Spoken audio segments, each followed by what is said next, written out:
തല്ലുകൊണ്ടിട്ടും RSS ആണെന്ന് പറയാൻ മടി കാണിക്കുന്നതായിട്ട് ഞാൻ കണ്ടു. RSS എന്നൊരു വാക്ക് ഇവിടെ പറഞ്ഞില്ല. എന്ത് അങ്ങനെ മടിക്കുന്നു? RSSനെ RSS തന്നെ പറയണ്ടേ? BJP-ക്കാരുടെ തലതൊട്ടപ്പൻ അമിത്ഷാ സർക്കാരിനെ വലിച്ചക്ക് താഴെയിട്ട് കളിയുന്നതാണ്. അതൊക്കെ അങ്ങ് ഗുജറാത്തിലും മറ്റും പ്രയോഗിച്ചാൽ മതി. നിങ്ങൾക്കിഷ്ടം പോലെ എടുത്ത് കൈയാടാൻ പറ്റുന്ന ഒരു സാധനമല്ല കേരളത്തിലെ ഗവൺമെന്റ് എന്ന് പറയുന്നത്. പിണറായി വിജയൻ എന്ന ഞാൻ ഒരു ദിവസം രാവിലെ പെട്ടെന്ന് മുഖ്യമന്ത്രി കസേരയിൽ ആകാശത്തുനിന്ന് പൊട്ടി വീണ് ഇരുന്നയാളല്ല. നിങ്ങളുടെ കയ്യിലുള്ള ഊരിപ്പിടിച്ച കത്തിയും ഉയർത്തിപ്പിടിച്ച വടിവാളുകളുടെയും നടുക്കുകൂടെ തന്നെ ഞാൻ നടന്നുപോയിട്ടുണ്ട്.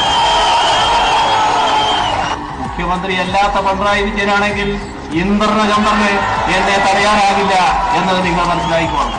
ആ വിരട്ടലൊന്നും ഇങ്ങോട്ട് വേണ്ട. പ്രധാനമന്ത്രിയെ കാണുന്നത് രാജ്യത്തിന്റെ പ്രധാനമന്ത്രി എന്നതിനേക്കാൾ ഉപരി RSS ഉയർത്തുന്ന വർഗീയതയുടെ സംരക്ഷകനും വക്താവുമായിട്ടാണ്. കേരളത്തെ അപമാനിക്കാൻ പുറപ്പെടുന്നത് മാന്യതയല്ല. ആ സ്ഥാനത്തിരിക്കുമ്പോ ആ മാന്യത പുലർത്താനുള്ള ആർജവം കാണിക്കണം എന്നാണ് മോദിയോട് ഞങ്ങൾക്ക് പറയാനുള്ളത്. പരിമിതി വരാതിരിക്കില്ല. അത് കാരണം നേരിട്ട് വർത്തമാനം പറഞ്ഞ കാര്യങ്ങള് നമ്മളെല്ലാം എപ്പോഴും വാക്കിലാണല്ലോ വലിയ വില കാണുന്നത്. അന്ന് ഞങ്ങളോട് ചേർന്ന് ചോദിച്ചു, നിങ്ങളൊരു ഗവൺമെന്റ് നിലക്ക് നടപ്പാക്കൂല എന്നെങ്ങനെയാണ് പറയുന്നത്? നടപ്പാക്കാതിരിക്കാൻ പറ്റും.